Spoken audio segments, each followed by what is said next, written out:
राम कहो बावरे।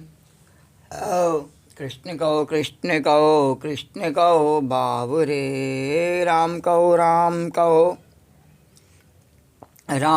बावरे। कृष्ण कहो बावरे। राम कहो बावरे। कृष्ण कहो बावरे। राम कहो बावरे। कृष्ण कहो बावरे। राम कहो बावरे। कृष्ण कहो बावरे। राम कहो बावरे। कृष्ण कहो बावरे। राम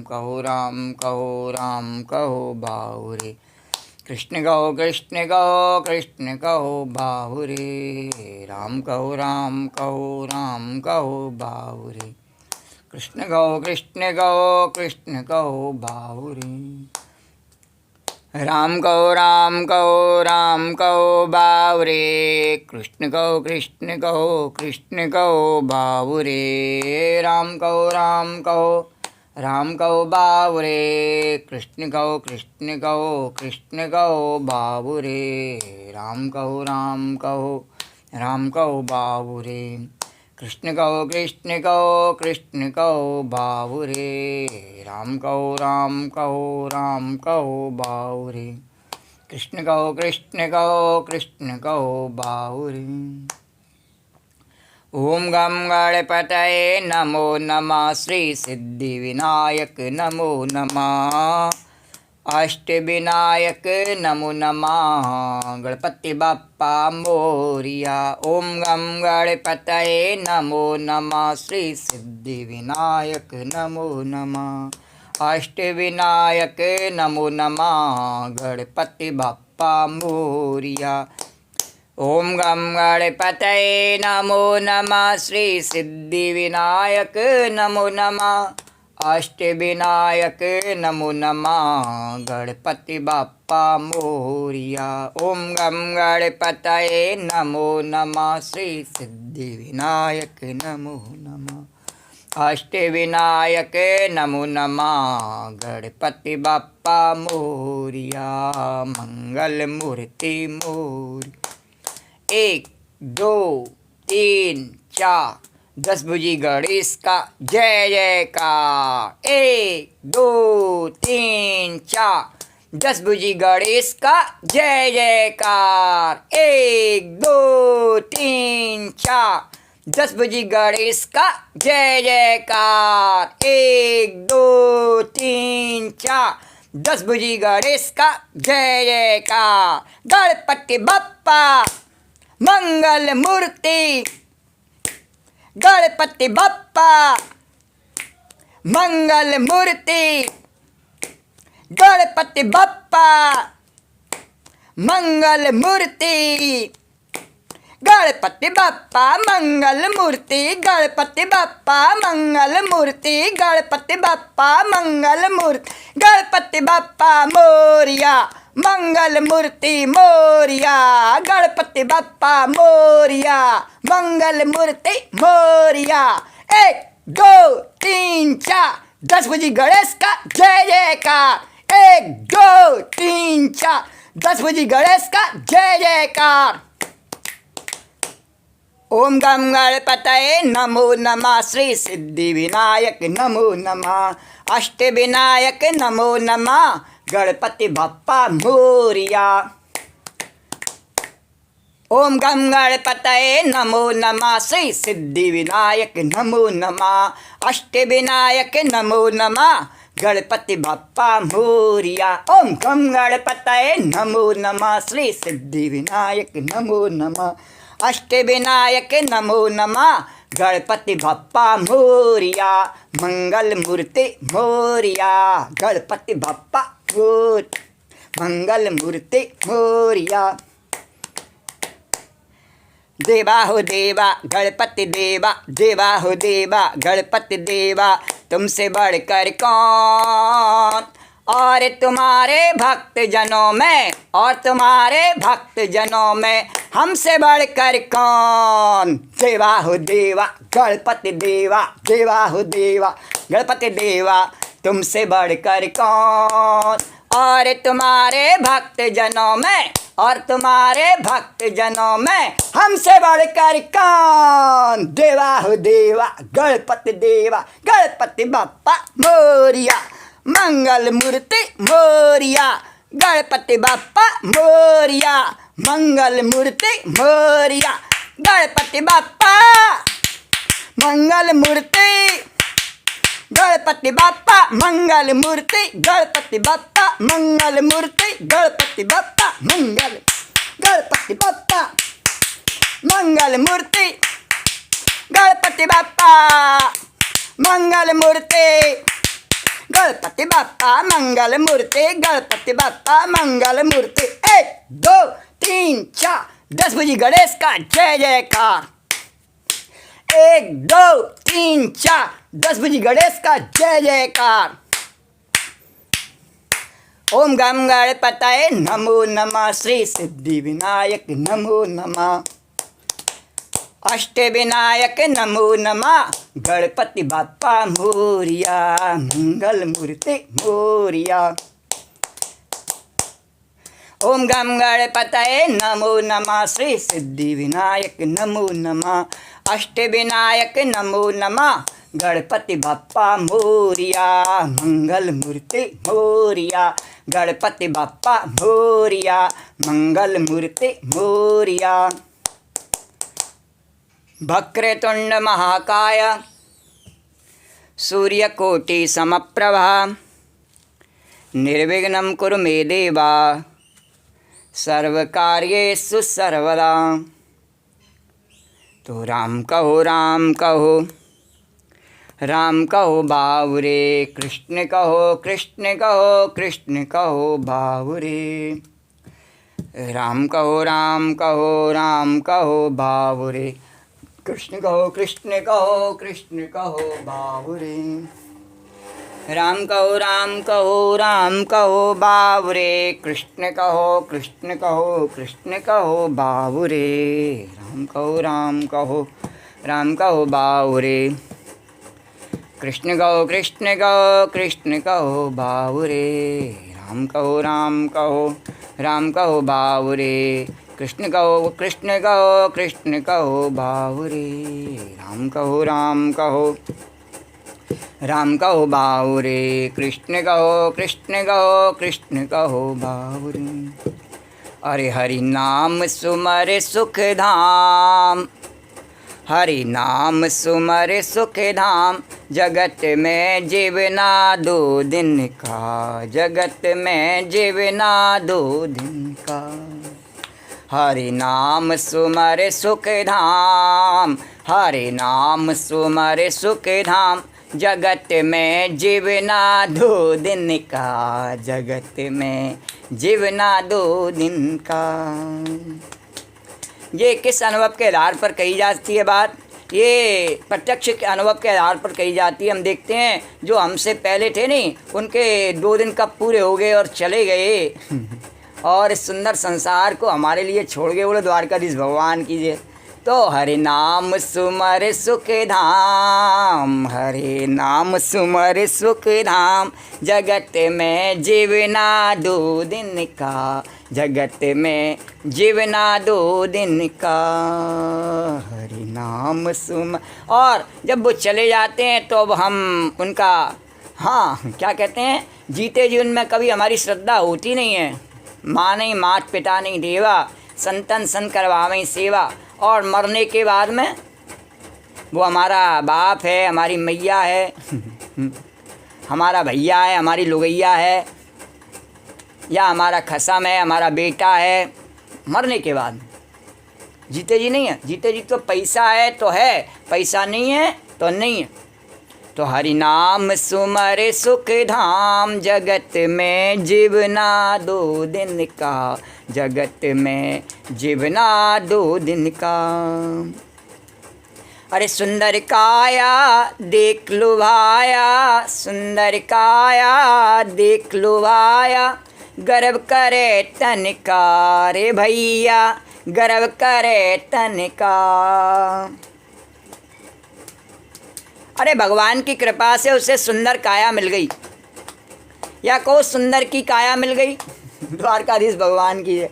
तो भगवान की कृपा से मिल गई, तो अब उसको गर्व आ गया कि मेरे से ज़्यादा सुंदर काया किसकी है, और तेरे बाप की भी बहुत सुंदर काया थी। नहीं, संसार में जब व्यक्ति कहता है नहीं, तो उससे कहा जाए नहीं तिससे पहले, तिससे बढ़िया तेरे बाप की, दादा की, उनकी काया और भी सुंदर थी। द्वारकाधीश भगवान की जय। पर उनका परिणाम तूने देखा नहीं, देखा है नहीं देखा है कि भूल गया है। तो सुंदर काया देख लुभाया, गर्व करे तन का रे तू तो गर्व करे तन का। अरे गिर गई देह बिखर गई काया, गिर गई देह बिखर गई काया, जो माला मन का रे, अरे जो माला मन का, जगत में जीवना 2 दिन का, जगत में जीवना 2 दिन का, जगत में जीवना 2 दिन का, जगत में जीवना 2 दिन का। सुंदर नारी लगे प्यारी, सुंदर नारी लगे प्यारी, मौज करे मन का। सुंदर नारी तो क्या सबकी नारियाँ सुंदर है? नहीं,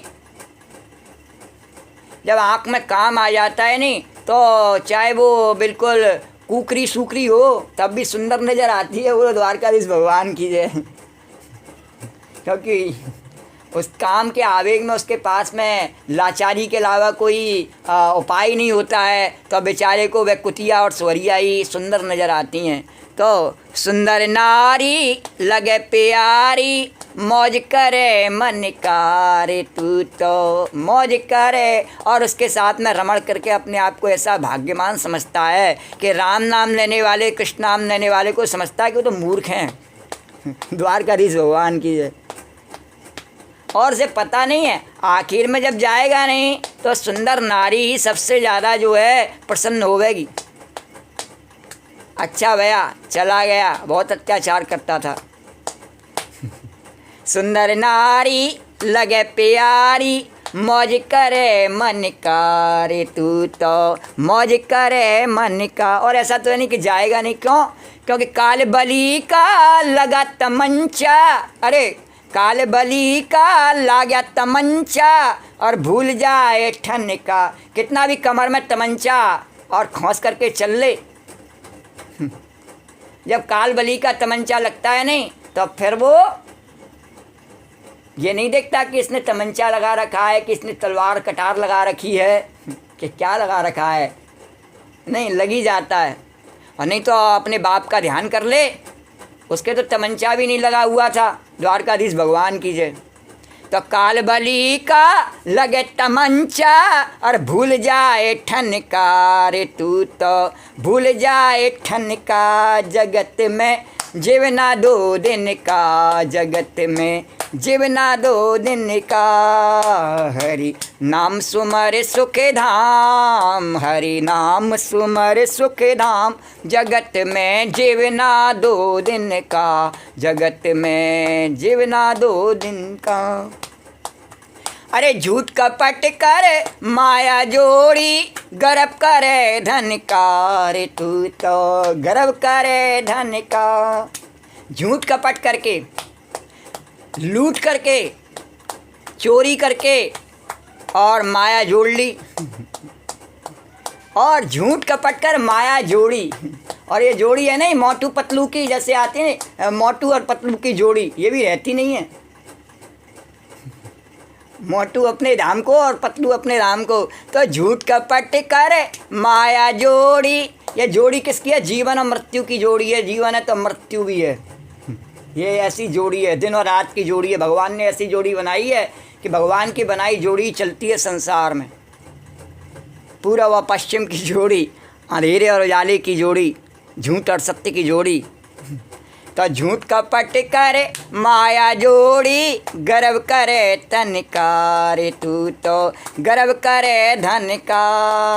अरे सब ही छोड़ करे चला मुसाफिर, सब ही छोड़ करे चला मुसाफिर। अरे बासुआ बन का रे, अरे बासुआ बन, और बन का बास नहीं कर पावे नहीं तो बन की बास की लकड़ियाँ से जल तो जावे ही है। फिर जलने के लिए वो बन की लकड़ियाँ ही आवें, जीते जी बन में जाने का विचार नहीं कर पावे नहीं तो फिर आखिर में उसको जलाने के लिए भगवान बन की लकड़ियाँ ही भिजवाता है। द्वारकाधीश भगवान की जय। तो सब ही छोड़ कर चला मुसाफिर, बासुआ बन का रे तू तो गर्व करे धन का रे तू तो गर्व करे धन का। हरि नाम सुमर सुख धाम, जगत में जीवना 2 दिन का, जगत में जीवना 2 दिन का। और यो संसार स्वप्न की माया, मेला पल छिन का रे बबुआ, मेला पल छिन का। ये संसार, अरे ये संसार और स्वप्न की माया कैसी है कि हम जानते हैं कि हमारे जो पहले थे नहीं उनके क्या रह गई, फोटो भी नहीं रह गए उनके। द्वारकाधीश भगवान की जय। तो उनके फ़ोटो नहीं रह गए तो बाहर बनाना चाहते हैं। बाहर क्यों बनाना चाहते हैं? दिल में नहीं है उनके फ़ोटो। यदि वो इतने प्रिय थे, अपने माँ बाप अपने घर के लोग इतने प्रिय थे, जो मर गए वो इतने प्रिय थे, तो उनकी फ़ोटो तुम्हारे हृदय में नहीं है क्या? अजी हृदय में, वो हृदय में नहीं होते हैं। अच्छा हृदय में नहीं होते हैं तो बाहर सही, हाँ बाहर सही, तो बाहर सही तो उसको समझ में आ रहा है नहीं आ रहा है कि उनके फ़ोटो हृदय में भी नहीं रखे जाते हैं। फिर जब मर जाते हैं तो बाहर लगा दिए जाते हैं। और मरना सबको पड़ता है तो याद कर ले अगला फ़ोटो किसका लगना है उसमें, द्वारकाधीश भगवान की। फिर भी नहीं समझ पाता है। क्यों नहीं समझ पाता है? राधा रानी की माया ऐसी है कि यो संसार स्वप्न की माया, मेला पल छिनकारे बबुआ, मेला पल छिनकारे लल्लुआ, मेला पल छिनकारे बेटा, मेला पल छिनकारे बाबू, मेला पल छिनका। और इस पल छिन के मेले में उसकी पूरी उम्र बीत जाती है, उसको होश ही नहीं आता है। कभी कभी तो टेढ़ा पड़ जाता है फिर भी होश नहीं आता। बोलो द्वारकाधीश भगवान की। फिर भी क्या सोचता है, अभी तो टेढ़ा ही पड़ा, ख़त्म थोड़ी हो गया है। द्वारकाधीश भगवान की। अरे मूर्ख, जब टेढ़ा पड़ गया तो ख़त्म होने में कोई कसर बाकी रह गई क्या? तो ब्रह्मानंद भजन करे बंदे, पर आंखों पर ऐसी पट्टी बांध ले, वह गंदारी की तरह खोलनी नहीं, देखना ही नहीं है सत्य, देखना ही नहीं है तो तेरी इच्छा है, फिर कोई तुझे बचा भी नहीं सकता है भगवान के दंड से। तो ब्रह्मानंद भजन करे बंदे, नाथ निरंजन का, नाथ निरंजन का। अरे ब्रह्मानंद भजन करे बंदे, ब्रह्मानंद भजन करे बंदे, नाथ निरंजन का, नाथ निरंजन का। हरि नाम सुमर सुख धाम, हरि नाम सुमर सुख धाम, जगत में जीवना 2 दिन का, जगत में जीवना 2 दिन का, जगत में जीवना 2 दिन का, जगत में जीवना 2 दिन का। तो राम कहो राम कहो राम कहो बाउरे, कृष्ण कहो कृष्ण कहो कृष्ण कहो बाउरे। अरे राम कहो राम कहो राम कहो बावरे, कृष्ण कहो कृष्ण कहो कृष्ण कहो बावरे। राम कहो राम कहो राम कहो बावरे, कृष्ण कहो कृष्ण कहो कृष्ण कहो बावरे। बोलो राजा रामचंद्र भगवान की जय, बोलो कृष्णचंद्र भगवान की जय, बोलो द्वारिकाधीश भगवान की जय, बोलो यमुना मैया की जय। जय जय श्री राधे। ओम श्री परमात्मा ने नमः। कल के कथा प्रसंग से आए कन्हैया। कल के कथा प्रसंग में स्वामी अखंडानंद जी द्वारा वर्णित रास पंचाध्यायी के प्रवचन से 13वें प्रकरण श्री कृष्ण के प्रति गोपियों का आविष्कार का वर्णन किया। उससे आगे 14वें प्रकरण जो जैसे ही तैसे ही और 2.5 भाग 1 का वर्णन उसी प्रकार भाव और श्रद्धा के साथ में करेंगे। श्री राधे गोविंद, श्री राधे गोविंद। भज मन श्री राधे, श्री राधे गोविंद, श्री राधे गोविंद। भज मन श्री राधे, श्री राधे गोविंद, श्री राधे गोविंद। भज मन श्री राधे। श्री राधे जय जय राधे, जय राधे जय श्री राधे, श्री राधे जय जय राधे, जय राधे जय श्री राधे। श्री राधे गोविंद, श्री राधे गोविंद। भज मन श्री राधे, श्री राधे गोविंद। भज मन श्री राधे। जो जैसे तैसे उद्धाई। भाग 1। द्वंत्योभिवयुकाश्चेत् दोहम हित्वा सुमुत्सुकः और मयोधिश्रित्य संयावम् अनुदव्याय पराययु परिवेश्यन्त्य तद्वैता पाययन्त्यास्ति शून्ययः पाययन्त्यास्ति सुन्पया और शुश्रूष्यन्त्या पतीन् काश्चित् श्वन्त्योपास्य भोजनम् अशन्त्योपास्य भोजनम् लिम्पत्या प्रमजन्त्योन्याम् अंजन्या कांश्च लोचने लिम्पन्त्या प्रसजन्त्योन्याम् अंजन्यं कांच लोचने अभ्यस्तस्त्वा वस्त्रहरणा व्यस्तस्त्या वस्त्राहरणा और काश्चित् कृष्णान्तिकं ययु व्यस्तस्त्वा वस्त्राहरणा काश्चित् कृष्णान्तिकं ययु। स्वामी अखंडानंद जी आगे प्रवचन में वर्णन करते हुए कहते हैं, गोपियों ने बांसुरी सुनी और सुनकर जैसी थीं वैसी ही चल पड़ी। शरद ऋतु की पूर्णिमा, चांदनी छिटकी हुई, सारा वन चांदनी के रंग में सराबोर, शीतल मंद सुगंध वायु चल रही। एक ऊंचे टीले में खड़े होकर त्रिभंगा ललित भाव से पांव पर पांव रखकर पीताम्बरधारी बनमाली विशाल भाल गोरोचन का तिलक लगाए, भौं में अनुग्रह, हाथों में प्रेम, होठों में मुस्कान, थोड़ी आंखें टेढ़ी किए, सिर थोड़ा लटका हुआ, ऐसे सांवरे सलोने ब्रज कुमार ने बांसुरी बजाई जैसे शब्द के द्वारा लोक में आमंत्रित किया जाता है कि कदम्ब तरे आए जइयो कटीली काजलवारी। ऐसे ही बांसुरी की ध्वनि रसदान के लिए प्रेम का आमंत्रण करती है।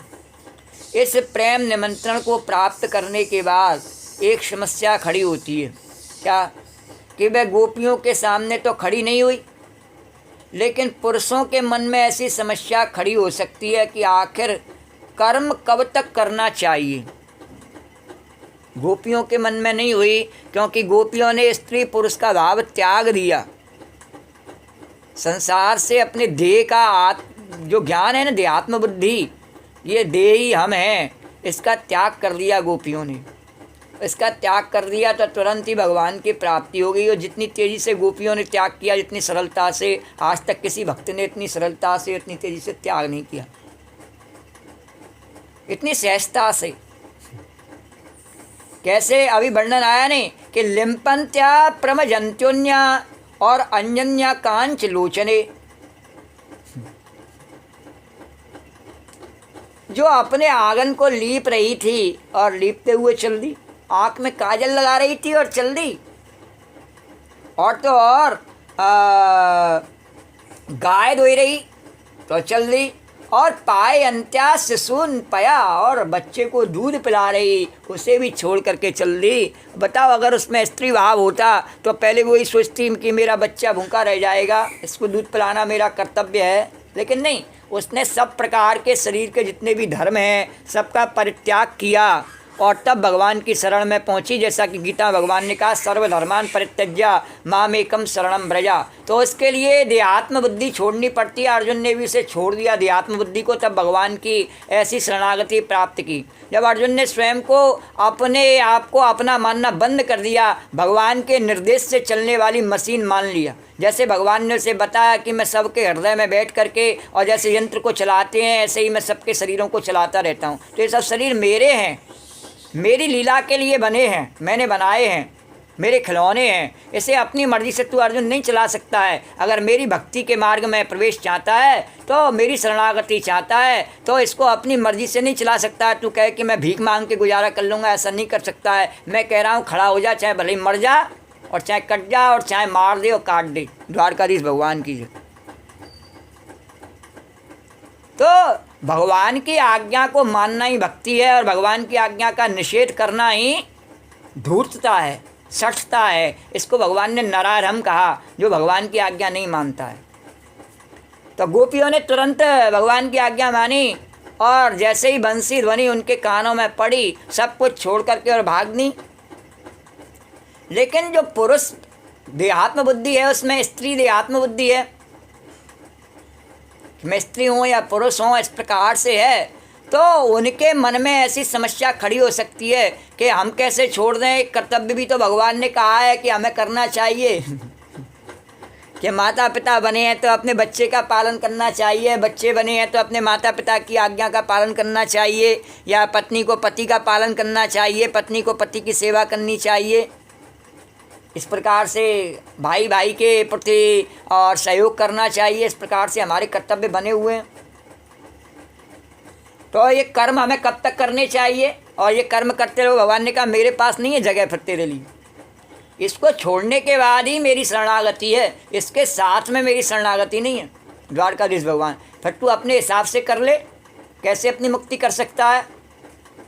तो कर्मकांडी लोग कहते हैं यावत जीवम अग्निहोत्रम जुहाता, कि जब तक जिए तब तक आग में होम करें। हाँ, वेदांत में, वेद में कर्मकांड के विषय में लिखा कि जब तक जिए तब तक होम करें। और वैयाकरणों में पतंजलि बोलते हैं, महर्षि पतंजलि ने कहा यावत जीवम अध्ययम व्याकरणम, अर्थात जब तक जियो व्याकरण पढ़ो, क्योंकि व्याकरण को कोई पूरा पढ़ ही नहीं सकता है, इसलिए जब तक जियो तब तक पढ़ो।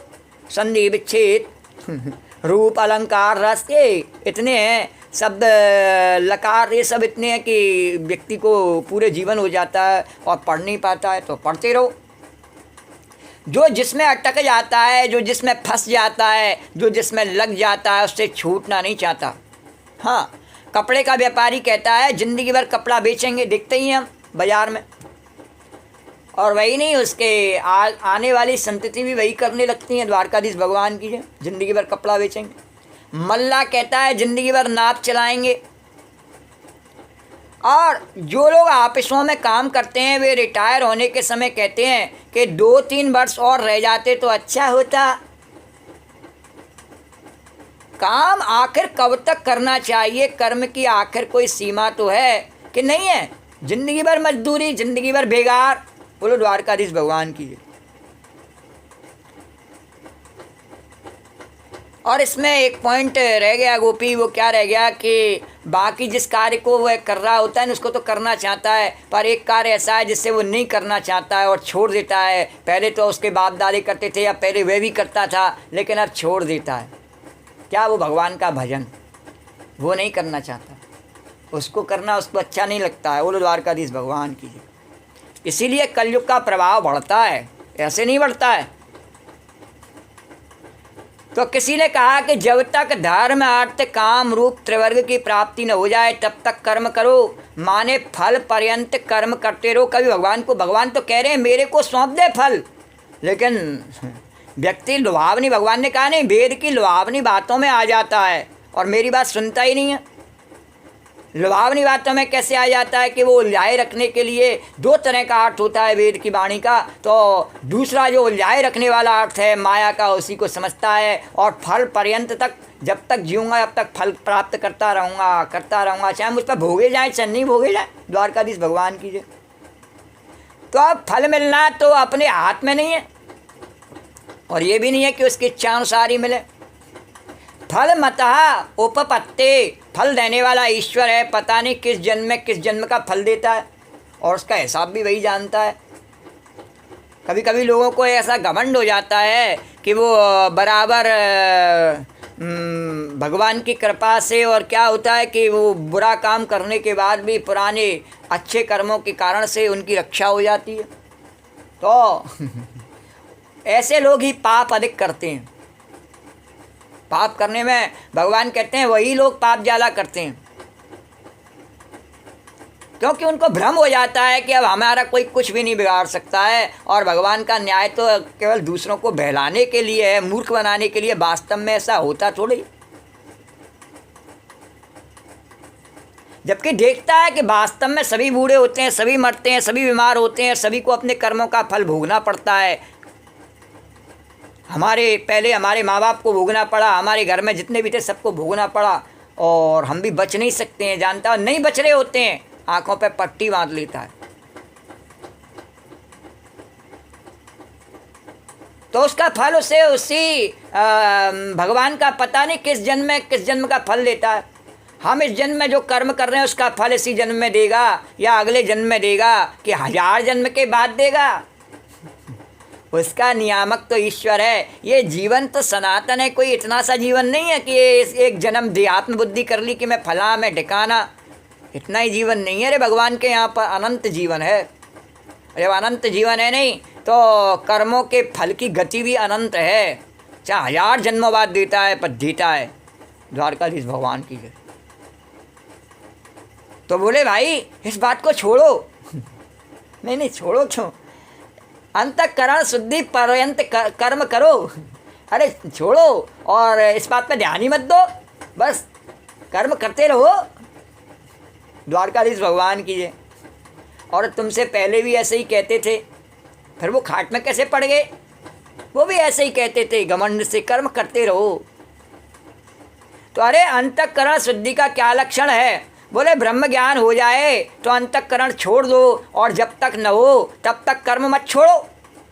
नारायण लो यह भी हाथ से गया। बोलो द्वारकाधीश भगवान की। अच्छा, श्रीमद् भागवत में इसको ऐसे बताया है, तावत कर्माणि कुर्वीता न निर्विध्येत यावता मत कथा श्रवणादो या और श्रद्धा यावन न जायते। भगवान ने कहा तब तक कर्म करना चाहिए जब तक कर्म के फल से हृदय में वैराग्य न हो। अथवा भगवान कहते हैं जब तक मेरी कथा सुनने में, मेरा गुणानुवाद करने में, मेरी पूजा करने में, मेरा ध्यान करने में, मुझसे प्रेम करने में रुचि उदय न हो जाए तब तक कर्म करना चाहिए। और जब प्यारे से प्रीत का नाता बंध गया तो फिर कर्म तो धरा ही रह गया। द्वारकाधीश भगवान की जय। नहीं, उससे बड़ा और कौन सा कर्म है? भगवान से प्रेम करने से बड़ा कोई कर्म है तो उसको तू ही कर ले, हमें नहीं करना है। गोपी क्या कहती हैं? तू ही कर ले, जा रे कलुआ, तू ही कर ले। द्वारकाधीश भगवान की जय।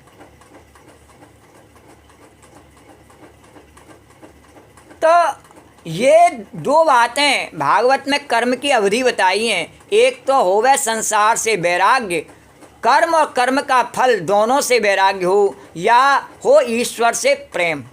द्वारकाधीश भगवान की जय। बात एक ही है कि संसार से वैराग्य होगा तभी जब ईश्वर से प्रेम होगा, और ईश्वर से प्रेम होगा तभी जब संसार से वैराग्य होगा। तो किसी ने कहा अच्छा भाई फल न सही लेकिन कर्म तो पूरा कर लें। बोले ठीक है, जब हमें फल तो नहीं चाहिए, भगवान ने कह दिया फल तो मेरे को समर्पित कर दो, तो फल तो हम उन्हें समर्पित कर देते हैं, पर अब संसार में आए हैं तो कर्म तो कर लें।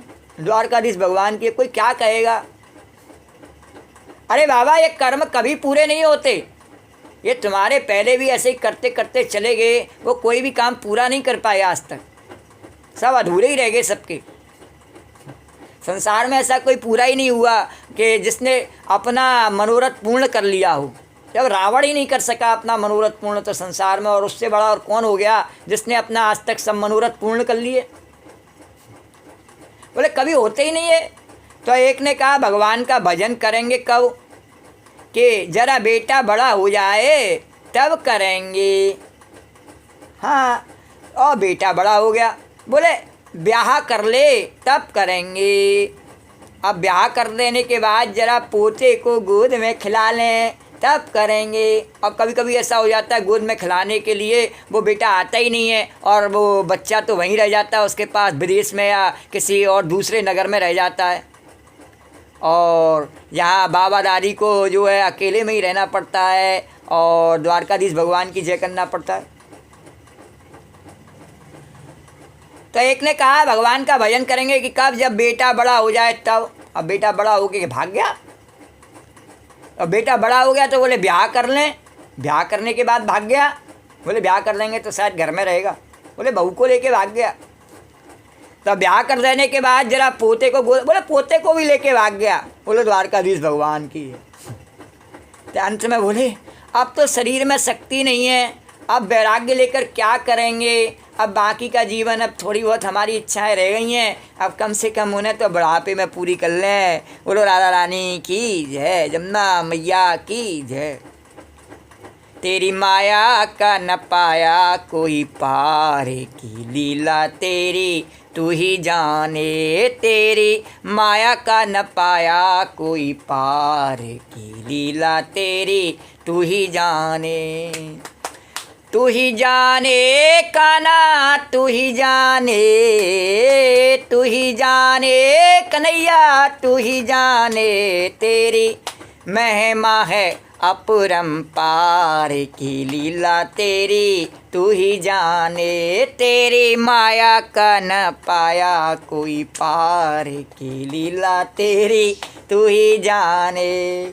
तो हम ये बातें आपको गोपियों के प्रसंग में सुना रहे हैं। गोपियाँ अपने अपने कर्म में लगी हैं और श्री कृष्ण बांसुरी बजा रहे हैं। तो गोपियाँ कर्म का जो फल है उसको प्राप्त कर लें तब कर्म छोड़ें, या कर्म पूरा कर लें तब कर्म छोड़ें। बोले नहीं, ना उन्हें फल चाहिए ना कर्म चाहिए, तुरंत छोड़ देती हैं।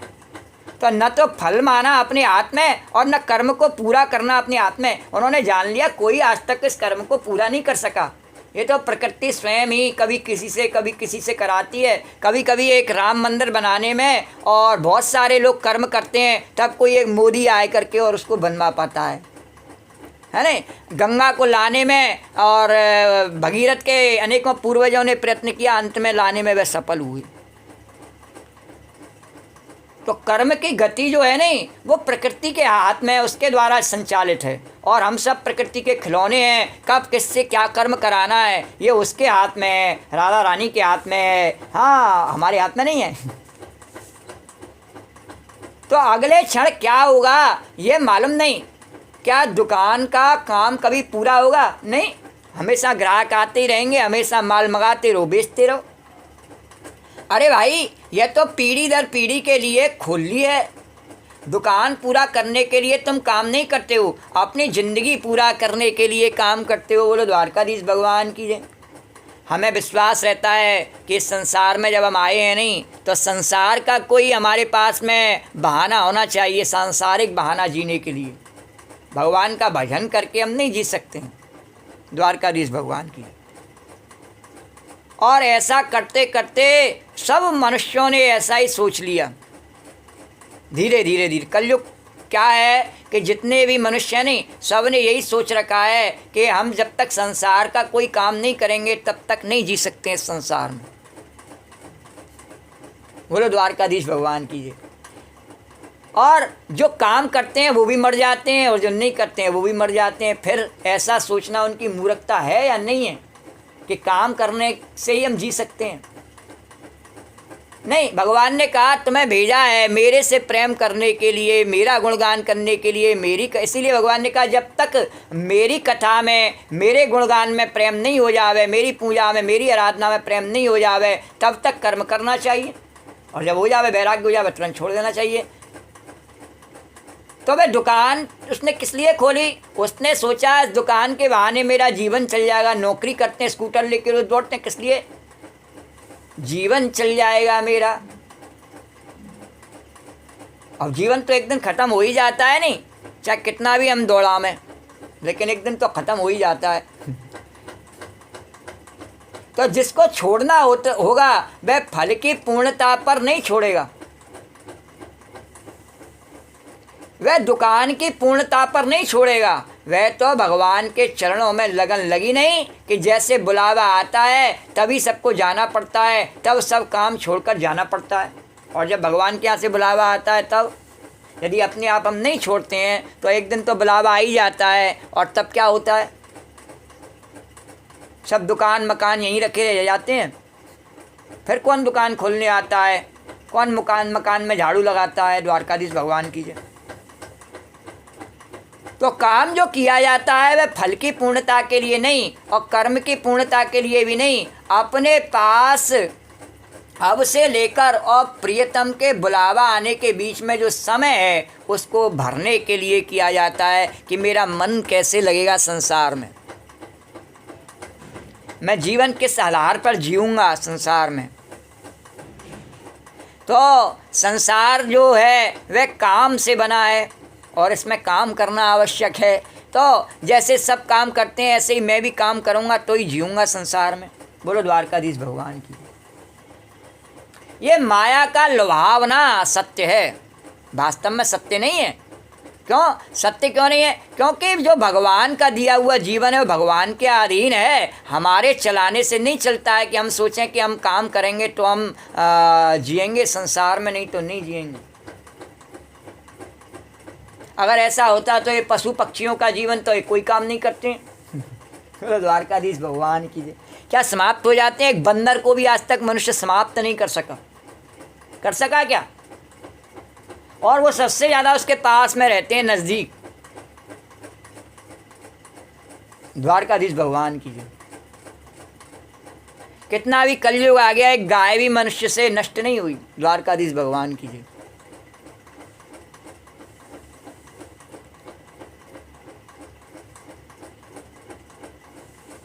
तो काम जो किया जाता है फल की पूर्णता के लिए नहीं और कर्म की पूर्णता के लिए नहीं, अपने पास अब से लेकर प्रियतम के बुलावा, ये जिंदगी और मौत के बीच में जो गैप है नहीं, उसको भरने के लिए किया जाता है कि अगर वो नहीं भरा तो हमें मौत का इंतज़ार करना पड़ेगा। और इस गैप को भगवान ने कहा मेरे नाम से, मेरे गुणगान से बड़े आराम से भरा जा सकता है और तब फिर उसे मरने का डर भी नहीं रहेगा। बोलो द्वारकाधीश भगवान की। तो श्री रामानुज संप्रदाय में इसका नाम कालक्षेप है। वे समय काट रहे हैं। तो क्या कहा कि समय काट रहे हैं बेचारे। अगर नहीं स्कूटर चलावें और नहीं भाग के जावें तो उनका समय कटे नहीं। द्वारकाधीश, उन पर भगवान का नाम आता ही नहीं, उनका संसार के अलावा और कोई ज्ञान ही नहीं है, पेट भरने के अलावा और कुछ सीखा ही नहीं। तुलसीदास जी ने कहा नहीं, कलयुग के ज्ञान कि मात पिता बालक नहीं बुलावें, उधर भरो यही धर्म सिखावें। यही धर्म वो सीखते हैं और यही सिखाते हैं, इसके अलावा और कुछ नहीं। बाकी सब काम तो वो ढोंग के लिए करते हैं। बोलो द्वारकाधीश भगवान की। तो समय काट रहे हैं। एक महात्मा थे, वे दिन भर तिल और चावल अलग करते रहते थे और शाम को फिर मिला देते थे और दूसरे दिन फिर अलग अलग करते और शाम को फिर मिला देते। बोले भाई क्या कर रहे हो?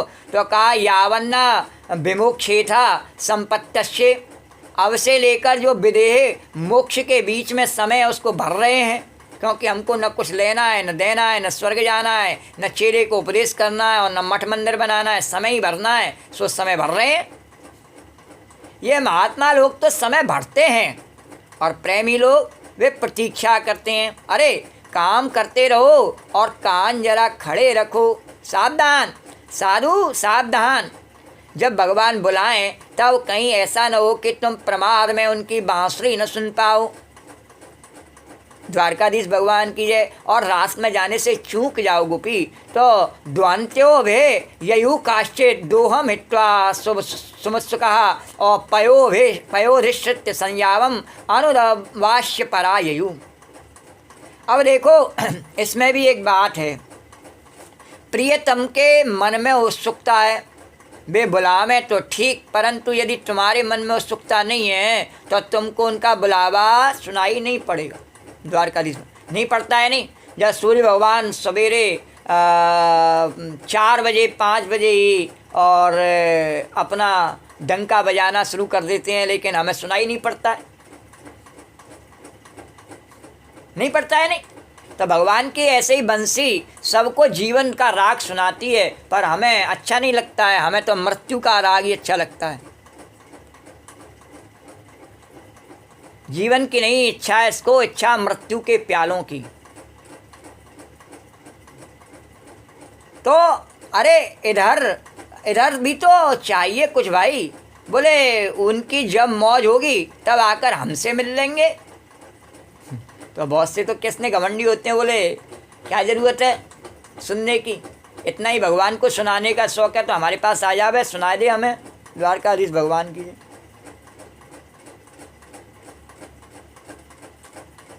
अरे बाबा तू जा नहीं सकता तो खिड़की पर खड़ा होकर रास्ते की ओर तो देख तो सही।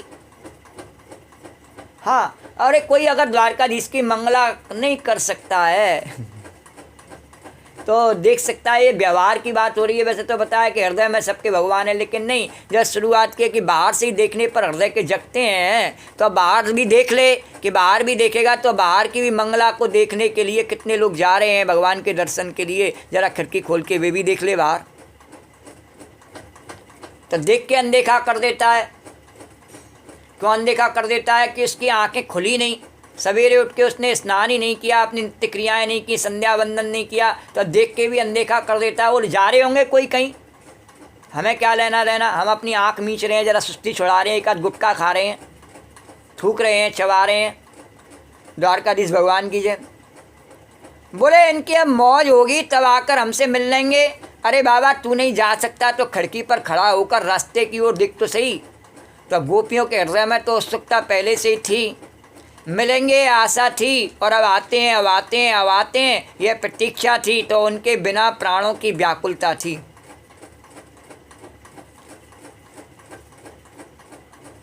तो जिसको व्याकुलता है कि मुझे भगवान के द्वारकाधीश के दर्शन करने हैं, वही उस समय और भगवान के दर्शन के लिए तैयार होकर के गोपी और सब छोड़ करके चल देती है।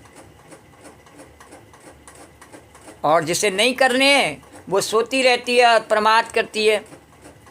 और जब सूर्य भगवान ऊपर चढ़ाते हैं तब उठ करके और भजन चला देवे कुछ, हाँ, और ये दिखावे। अब उससे मूर्ख से पूछो, हाँ, कि गोपी तो तेरे से पहले ही द्वारकाधीश की मंगला में चली गई, अब उसको भजन सुनाने से क्या फ़ायदा है रे द्वारकाधीश भगवान की। उसकी बेबसी है। अब क्या करे, उठ तो सके नहीं उस समय जब बंसी ध्वनि हो भगवान की, तब तो उठ नहीं सके, रास में जा नहीं सके। तो अब बेचारी कोई बात नहीं, अब किसी तरीके से उठ करके और मैं अपना मुँह तो धो लूँ। तो अपनी वो कहते हैं खीज मिटाने की कोशिश करती है। गोपी से मुकाबला तो कर नहीं पाते हैं सामान्य लोग और भक्तों से, और अपनी खीज मिटाने की कोशिश करते हैं। तो गोपियों के हृदय में तो उत्सुकता पहले ही थी और मिलेंगे आशा थी, अब आते हैं, अब आते हैं, अब आते हैं, ये प्रतीक्षा थी, और उनके बिना प्राणों की व्याकुलता थी। तो आओ प्राणनाथ, अब प्राण लगे सियारन, प्राणनाथ पधारो, अब तुम्हारे बिना हमारे प्राण शिथिल पड़े हैं। तो गोपियों के प्राण तो पहले से ही भगवान के अधीन है और भगवान जगावे तो जग जावे। तो जो पहले ही भगवान ने जिसे जगा दिया हो, उसके बाद में उठे और फिर उसको जगाने के लिए कहे उठो प्राण प्यारे, भोर भयो उठो। हाँ, इस प्रकार से तो उसका भोर अब हुआ है, तो उसको नादान को इतना भी पता नहीं है कि सूर्य भगवान ने तो भोर पहले ही कर दिया, और जो उठने वाला वो उठ भी गया। अब उसको पिसे हुए को पीसना, अब उसको क्या सुनाता है रे द्वारकाधीश भगवान की। तो ये अब तुम्हारे बिना हमारे प्राण शिथिल पड़ रहे हैं। तो भगवान के लिए आशा बंदा समुत्कंठा, नाम गाने सदा रुचि, आसिक्तस्तद्गुणाख्याने प्रीतिस्तव सितस्थले, इत्यादयो न भावाशु जात भावांकुरे जने।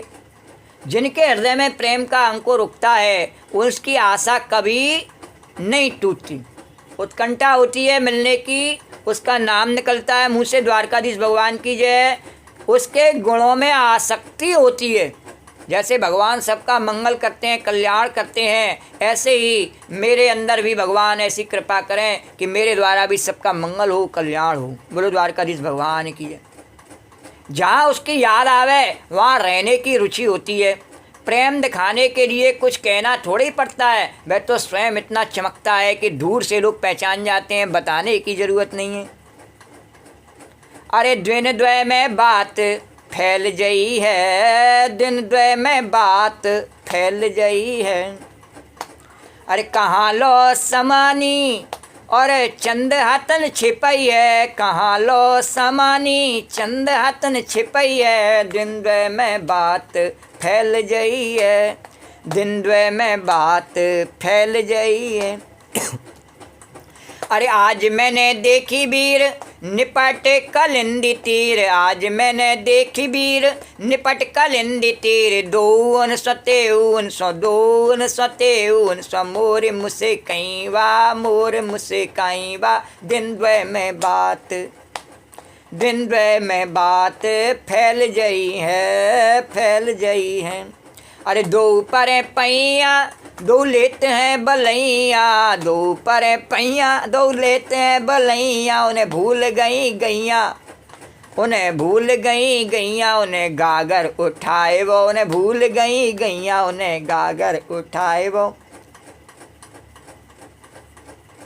क्या कि गोपी तो भूल गई कि मुझे अपनी गगरी उठानी है, और भगवान भूल गए कि मुझे गाय चरानी है। तो बाबा दिन में बात फैलने वाली है, 2 दिन में बात फैलने वाली है। कैसे कि चंद्रमा कहीं हाथ से थोड़ी छिपता है, छिप जाता है हाथ से। मैं छिपा दूँ चंद्रमा को, दबा दूँ, कोई तारा चंद्रमा को दबा सकता है? आकाश में हजारों लाखों करोड़ों तारे हैं, पर वो चंद्रमा को नहीं दबा सकते हैं। ये बात जरूर है कि अमावस्या को चंद्रमा दर्शन नहीं देता है। बहुत कम ही दिन ऐसे होते हैं जब चंद्रमा के पूर्ण दर्शन होते हैं। बोलो द्वारकाधीश भगवान कीजिए। हर समय नहीं होते हैं, लेकिन इसका अर्थ ये तो नहीं है कि वो चंद्रमा अधूरा हो जाता है उस दिन। नहीं, तो जब दर्शन नहीं देता है तो ऐसा लगता है तारों को कि आज तो हमारा राज्य है। किंतु जब चंद्रमा का प्रकाश होता है तो उनको कोई नहीं पूछता तारों को। तो चंद्रमा कहीं हाथ से थोड़ी छिपता है। अब कोई सोचे मेरे पास इतना वैभव है, इतनी संपत्ति है कि मैं राम नाम का प्रभाव रोक दूं। राम नाम का प्रभाव उस पर रोका जा सकता है किसी भी प्रकार से? प्रेम आता है तो हृदय में तो आशा लेकर आता है, प्रतीक्षा लेकर आता है, व्याकुलता लेकर आता है। यह नहीं कि वही सब कुछ करेगा, घमंड लेके नहीं आता है। तो जैसे श्री कृष्ण के हृदय में रंतुम मनश्चक्रे विहार का संकल्प था, वैसे गोपियों के मन में भी उत्सुकता थी। उस गोपी के पास भगवान नहीं जा सकते या उसको अपने पास नहीं बुला सकते जिसके मन में उत्सुकता न हो। उत्सुकता संसार की है और चाहे द्वारकाधीश मुझे बुलावे, द्वारकाधीश भगवान की है। भगवान ने कहा नहीं, मैं नहीं बुलाता। उसकी इच्छा हो आ जावे, इच्छा हो चली जावे। द्वारकाधीश भगवान की है।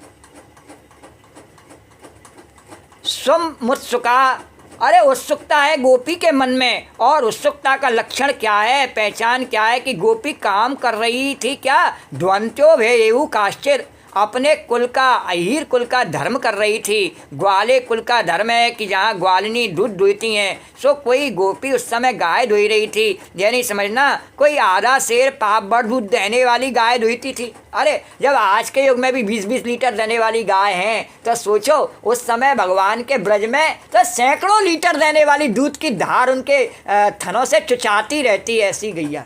बोलो द्वारकाधीश भगवान की जय। तो उसको कितना समय लगे गोपी को धोने में?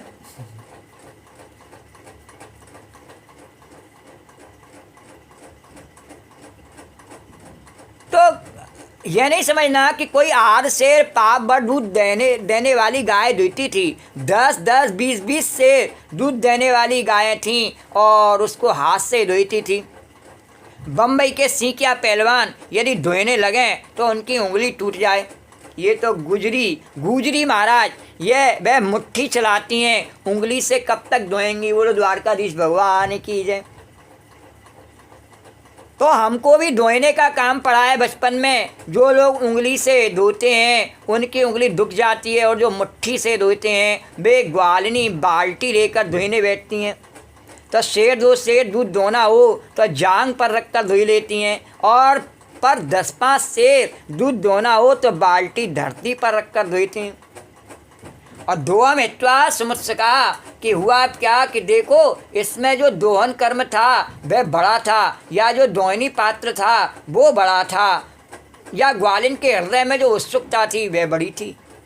तो जब बांसुरी बजी तो गाय तो रह गई खड़ी और बछड़ा रह गया बंधा हुआ, और जिससे गाय के पाँव में बछड़े बांधते हैं नुखना में, और उसका नाम नुखना है, तो संस्कृत में उसको निर्योग बोलते हैं। गाय के पाँव में फंदा लगाया भी रह गया और नुखना लगाया भी रह गया, और वह बाल्टी जिसमें दूध दुह रही थी वह धरती पर रखी रह गई। और जब बांसुरी ध्वनि कान में पड़ी तो उसका मुंह घूम गया, और इधर जिधर से बंसी ध्वनि आ रही थी और हाथ से ऐसे ऐसे करती जाए जैसे गाय धुई रही हो।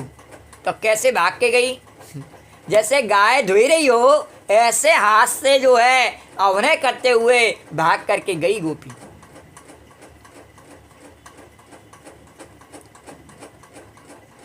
और जब और कृष्ण की तरफ चलती जाए, श्लोक में ध्वंत्या पद में शत प्रत्यय का प्रयोग है, अतः ध्वंत्य का अर्थ धुईती हुई, ऐसे धुईती हुई भागी। गाय उसके साथ में नहीं भागी, पर वह हाथ से धुईती जा रही थी और इस प्रकार से भगवान के पास जा रही, उसको होश नहीं था। तो गाय धुईती हुई कृष्ण की ओर चली, आवे अयु कृष्णया अभिमुखम ययु, और दोम इत्ता समुत्सका, दो छूट गया, माने दोनी पात्र छूट गया, गाय वहीं रह गई, बछड़ा वहीं रह गया, बस हाथ में जो दोने की मुद्रा है वह ज्यों की त्यों रह गई। और आप आंख बंद करके चली जा रही है। जैसे संसार में है नहीं, तो हमें जो काम करने की आदत पड़ी हुई होती है, तो हम उस काम को जब भगवान छुड़ा देता है, भगवान के प्रेरणा से भक्ति भाव मन में जगा भगवान की बंसी से, और हम भगवान की ओर चले, है ना, तो भगवान की ओर चलते ही और जो काम कर रहे थे वह भी छूट गया, और जिसके लिए कर रहे थे वह भी छूट गया। लेकिन हाँ, उसको करने की जो चित्त में संस्कार पड़े हुए हैं, उसके कारण से हाथ में पैर में जो उसका अभ्यास पड़ा हुआ है उसको हम फिर भी करते जा रहे हैं, द्वारकाधीश भगवान की, तो फिर भी करते जा रहे हैं, तो उससे करने से कोई लाभ तो है नहीं।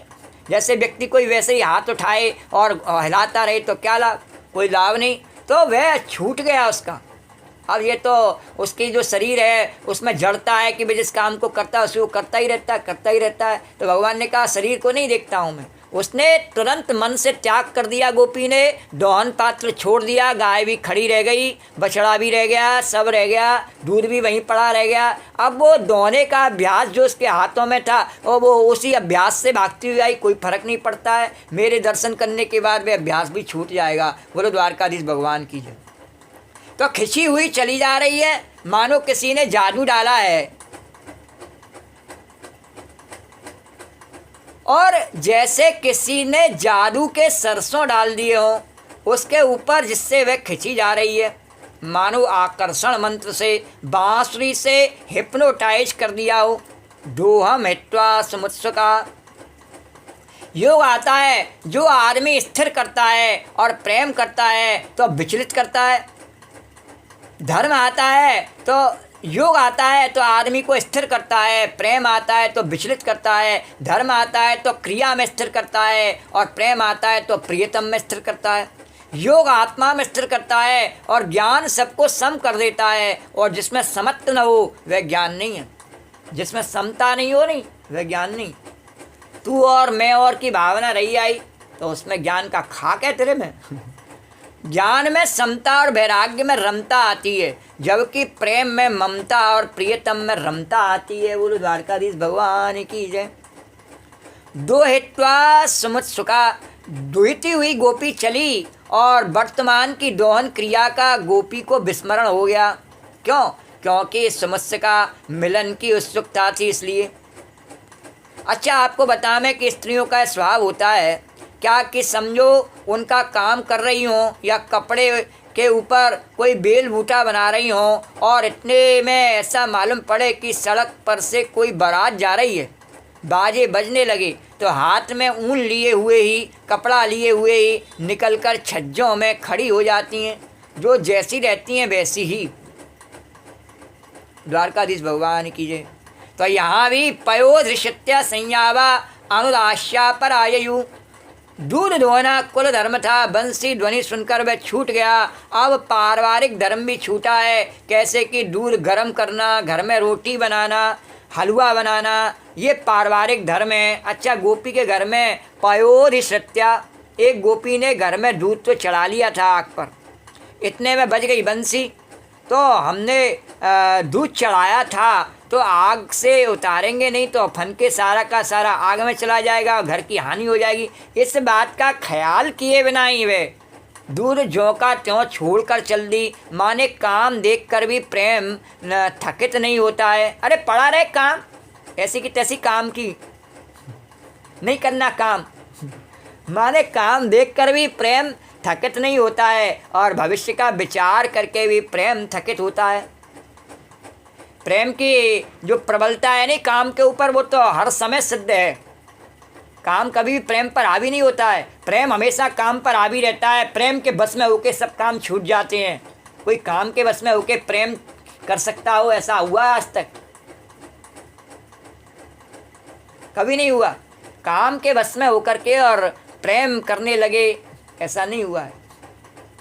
लेकिन प्रेम की परवस्था ऐसी है कि काम छूट जाता है। द्वारकाधीश भगवान, या कह के काम की परवस्था होने पर और उसके मन में जो प्रेम होता है वह छूट जावे, नहीं छूट सकता है। प्रेम की परवस्था लिखे। जैसे कि मानो किसी को अपने बेटे से बहुत प्रेम है, या अपने पति से बहुत प्रेम है, या पत्नी से बहुत प्रेम है ना। संसार का ही उदाहरण देख के समझ लो। और वह कोई भी कार्य कर रहा हो, अचानक उसके पास में फ़ोन आवे कि आपका वो फलाना या तो बहुत दिनों में कहीं बाहर से आ रहा है, या उसको कोई परेशानी आ गई, अभी अचानक में कोई दुर्घटना हो गई, तुरंत सब काम छोड़ करके भागे। बोलो द्वारकाधीश भगवान की जय। तो प्रेम की प्रबलता है, काम की प्रबलता नहीं है। अपने शरीर में ही काम करते करते अपने शरीर में अचानक विकार आ जाए, कोई बीमारी एकदम से खड़ी हो जावे शरीर में, तो फिर काम छोड़ करके कहाँ भागे? डॉक्टर के पास भागे? नहीं भागे। बोलो द्वारकाधीश भगवान की जय। तो कथा सत्य के पायदानों पर आगे बढ़ती है। सत्य का उदाहरण इसमें बीच बीच में देते रहना चाहिए वर्तमान के हिसाब से।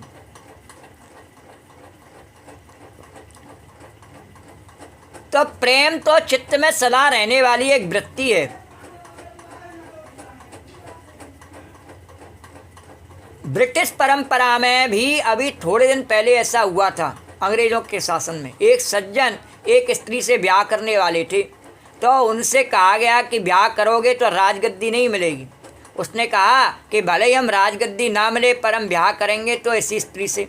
उसने भारत की कोई स्त्री पसंद कर ली। तो उसके अंग्रेज़ों के जो ऊपर के अधिकारी थे, उन्होंने कहा तुम हमारे नियम के खिलाफ़ जाते हो तो तुम्हें हमारे उसमें स्टाफ में जगह नहीं मिलेगी, फिर हमारी राजगद्दी में शासन में तुम्हें स्थान नहीं मिलेगा।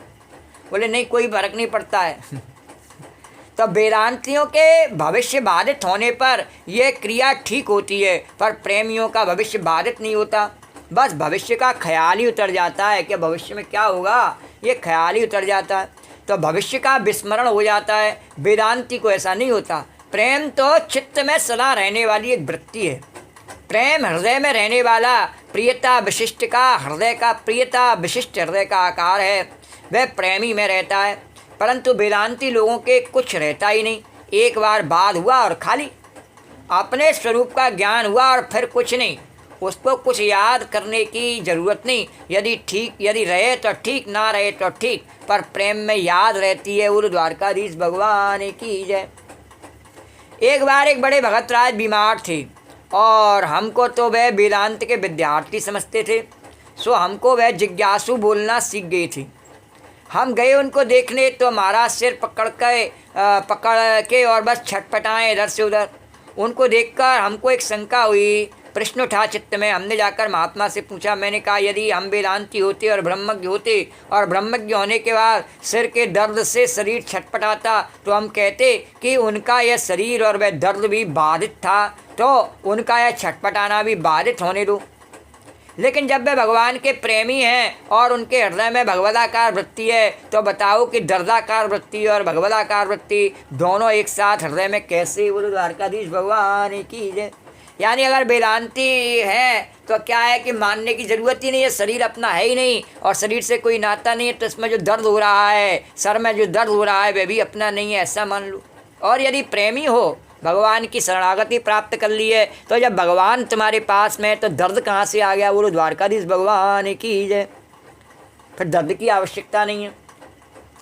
तो शायद यह सुनकर किसी और के मन में भी प्रश्न उठे कि ऐसा कैसे? हाँ, ऐसा कैसे भाई? ये तो भगवान की बड़ी विचित्र लीला, हाँ बड़ी विचित्र लीला है। तो इसलिए बताता हूँ कि उन महात्मा ने क्या बताया कि भक्त को ऐसा मालूम पड़ता है कि भगवान हमारा सिर भीतर ही भीतर दबा रहे हैं और ये दर्द उनका ही दिया हुआ है। बोलो द्वारकाधीश भगवान की जय। महात्मा ने जो जवाब दिया उन्हें, और अब वे दबाते हैं, जब वे दबाते हैं तब मैं चिल्लाता हूँ हाय हाय हाय, अरे राम मार डाला, अरे इतना दर्द क्यों देता है, अरे क्यों इतना दबाता है? उसी से लड़ते हैं हम। उसको दर्द में भी भगवान दिखता है। अगर रोने में चिल्लाने वाला भगवान न दिखे और हंसने में हंसाने वाला भगवान न दिखे तो अपने प्रेम की कमी समझना। द्वारकाधीश भगवान की जय। तो यहाँ जिलाने वाला भी भगवान है, मारने वाला भी भगवान है। मारने वाला है भगवान, बचाने वाला है भगवान, मारने वाला है भगवान बच्चा। लोग भगवान बने फिरते हैं गलियों में, सड़कों पर। छोटे छोटे बच्चे भी आजकल भगवान बने फिरते हैं। हाँ, और किस लिए फिरते हैं? कुछ नहीं, केवल एक झूठी अकड़, झूठी शान, उसके कारण से अपने आप को समझ बैठे हैं भगवान। और इस फ़ोन का भी बड़ा हाथ है लोगों को भगवान समझने में। ये जो उंगली चला करके फ़ोन पर सब देखते सुनते रहते हैं, अपने आप को भगवान समझ लेते हैं, और एक भ्रम हो जाता है। और इस भ्रम को फैलाने में इस फ़ोन का बड़ा हाथ है, इसलिए इसका त्याग कर देना चाहिए। बोलो द्वारकाधीश भगवान की जय। हाँ, या तो इसका सदुपयोग करना सीख ले, त्याग कर दे। तो अगर रोने चिल्लाने वाला भगवान न दिखे, रोने में और हंसने में हंसाने वाला भगवान न दिखे, तो अपने प्रेम की कमी समझना। तो जहाँ जिलाने वाला भी भगवान है और मारने वाला भी भगवान है। अगर दूसरे के रुलाए रोते हो, दूसरे के मारे मरते हो, दूसरे के जिलाए जीते हो, तो अब प्रेम नहीं है। बोलो द्वारकाधीश भगवान की जय। तो प्रेम में वही रुलाने वाला, वही हंसाने वाला, वही जिलाने वाला, यह भक्ति की बात बड़ी विलक्षण है। बोलो द्वारकाधीश भगवान की जय। और पयोधिशत्या संयावम अनुदवाश्या पराययु। कोई कोई गोपी दूध को आग पर चढ़ाई थी और पर दूध का भविष्य भूल गई। बंसी ध्वनि जो उसके कान में पड़ी और आँख में, हृदय में और रोम रोम में, उससे जो मिलन की व्याकुलता की व्याप्ति हुई, उससे दूध के भविष्य का ख्याल नष्ट हो गया कि ये दूध का क्या होगा। पयोधृष्त्या संयावम अनुदवाश्या परायु। एक ने चढ़ा दिया हलवा, संयावम माने हलवा। एक होता है यवाग और एक होता है संयाव। इन दोनों का वर्णन वेदों में आता है। सबके अब के कई ऐतिहासिक लोग कहते हैं कि गेहूँ बाद में आया, लेकिन वेदों में गेहूँ का वर्णन है। और मासाश्चा में गोधूमाश्चा में यावाश्च में यज्ञेन कल्पताम। शुक्ल यजुर्वेद संहिता में जो मूंग, उड़द, गेहूँ सबका वर्णन है। तो यवाग जो से बनता है, यवाग जौ से बनता है, जौ से बनाया हुआ हलवा उसको कहते थे यवाग। और यवागु माने लपसी, और उसको पतला करके बनाया लपसी। और संयाव माने हलवा, घी डालकर खूब बढ़िया बनाते थे, वो आटे से बनता। तो संयाव कहने का मतलब उसमें जौ भी डाल दिया था, दूध भी डाल दिया था, घी भी डाल दिया था और आग पर चढ़ा दिया। सब ठीक है, लेकिन महाराज जब कृष्ण की बांसुरी बजी तो हलवे की मिठास भूल गई, अनुदवास से उतारा नहीं और चल पड़ी कृष्ण के लिए। शुश्रूषयन्तपति न कश्चे स्वन्योपास्या भोजनम और परिवेशान्त्या सद्धित्वा और पायन्त्या से सुनपया। एक दूसरी गोपी उस समय घर में पत्नी धर्म का पालन कर रही थी। वह भोजन परोस रही थी। परिवेशयन्त्या, पहले लोग घर में बैठते थे भोजन के लिए, तो मंडली बनाकर बैठते थे। अब रहते ही नहीं एक साथ, तो मंडली कहाँ से बनेगी? मंडली तो टूट गई है, माला मोती बिखर गए। और 2 दिन रहकर साथ जाने किधर गई। तब मंडली बनाकर बैठते थे, और अगर आ भी जाए नहीं घर में तो अभी मंडली बना के नहीं बैठ पाते हैं। बोले द्वारकाधीश भगवान की जय। बोले हमारा सबका समय अलग अलग है। तो ऐसा मालूम, तो चंद्राकार गोल गोल पंगत बनाकर लोग बैठते थे और परोसने वाली बीच में रहती थी। असल में चंद्रमा तो परोसने वाला है और दूसरे लोग अमृत पान करते हैं। ऐसा मालूम पड़ता है मानो चंद्रमा पर पारस लगी हो और चंद्रमा के चारों ओर कभी कभी पारस प्रवेश लगता है ना, वैसे मंडल बनाकर सब लोगों का मुंह एक तरफ और परोसने वाले का बीच में परिवेशनत्या गोपी है और बिल्कुल चांदनी की तरह चमकती है, पर अमृत की तरह अन्न परोस रही है। लेकिन महाराज पंगत बैठी की बैठी रह गई। द्वारकाधीश भगवान की बंसी सुनी और गोपी चली गई। कहाँ गई कि खाने वालों ने कहा घर में गई होगी, दूध ला रही होगी। बोले अरे राम, ये तो ऐसी लेने गई कि लौटी ही नहीं। तो नारायण, एक गोपी एक दूसरी गोपी स्नेह बस बच्चे को दूध पिला रही थी। बड़ा स्नेह, बच्चा रोता था। पायंता शिशुन पया, दूध पिला रही थी। एक बार कई महात्मा जुड़े तो ये चर्चा हुई कि गोपियों में क्या कोई बच्चे वाली भी थी। तो साहित्य के लोग जहाँ लौकिक श्रृंगार रस का वर्णन करते हैं, वहाँ अगर बच्चे वाली स्त्री के श्रृंगार रस का वर्णन हो गया हो तो उसको रसाभास मानते हैं। जो बाहर के प्रकृति से जो हम नायक नायिका जिन्हें मानते नहीं अपने संसार में, तो उनमें नायिका यदि बच्चे की मैया हो नहीं तो उसको नायिका नहीं माना जाता है, वो रसाभास हो जाता है। कुंवारे के साथ में कुंवारी चाहिए। द्वारकाधीश भगवान की। हाँ, नायिका भी वैसी होनी चाहिए। नायक तो कुंवारा हो और नायिका बच्चे की मैया हो, गोदी में बच्चा लल्ला हो उसकी में, तो उसको नायिका नहीं, रसाभास हो जाता है उसमें। लेकिन भगवान तो कोई शरीर से लेना देना नहीं, किसी भी उसकी स्थिति से लेना देना नहीं। वहाँ तो जीवात्मा परमात्मा का मिलन है, तो वो बच्चे वाली भी स्वीकार है भगवान को। द्वारकाधीश भगवान की है। वहाँ अगर बच्चे वाली स्त्री के श्रृंगार रस का वर्णन हो गया हो तो उसको रसाभास मानते हैं। वहाँ सच्चे श्रृंगार रस का उदय नहीं होता, तो वहाँ होता ही नहीं है सच्चा श्रृंगार रस। लेकिन यहाँ रास पंचाध्यायी में सच्चा श्रृंगार रस है, जिसका समाधान एक महात्मा ने किया। कहा कि ये गोपियाँ दूध पिला रही थी बच्चे को, ये बात तो सही है, लेकिन वे बच्चे उनके नहीं थे। तो जब रसाभास हो गया तो एक ने अपने मनोभाव को प्रकट करने के लिए एक महात्मा ने ऐसी टिप्पणी की। कहा कि लोग कह देंगे कि रसाभास हो गया, तो देखो वो बच्चे उनके नहीं थे। किसके थे? वो तो उनके जेठानी के थे जी, बड़ी बहन के थे, उनको दूध पिला रही थी द्वारकाधीश भगवान की। क्या दूसरे महात्मा ने कहा नहीं भाई, यह कोई साहित्य दर्पण का या काव्य प्रकाश का रस, गंगाधर का या मम्मटकार का छेवेंद्र रस नहीं है, यह भगवत रस है। यहाँ ऐसा बहाना बनाने की ज़रूरत नहीं है। हमारे भगवान को स्वीकार है कि बच्चे को दूध पिला रही थी, तो ठीक है, उसको भी स्वीकार है। ये बहाना बनाने की कोई आवश्यकता ही नहीं है यहाँ पर कि गोपी का बचाव करने की कि नहीं वो तो किसी और के बच्चे का दूध पिला रही थी। नहीं, अपने ही बच्चे का पिला रही थी, भागवत में स्पष्ट लिखा है। तो भगवत रस की अधिकारिणी कुमारी भी है, विवाहिता भी है, बच्चे वाली भी है, सलवा भी है, विधवा भी है, वृद्धा भी है, सब हैं द्वारकाधीश भगवान की। कोई नहीं, बस उसको शरणागति का चाव पड़ जाना चाहिए, चस्का पड़ जाना चाहिए, बंसी की ध्वनि सुनाई दे जानी चाहिए सवेरे। द्वारकाधीश भगवान की। अरे बंसी के बट पे ठाड़ो, बंसी बजावे आधी रात को,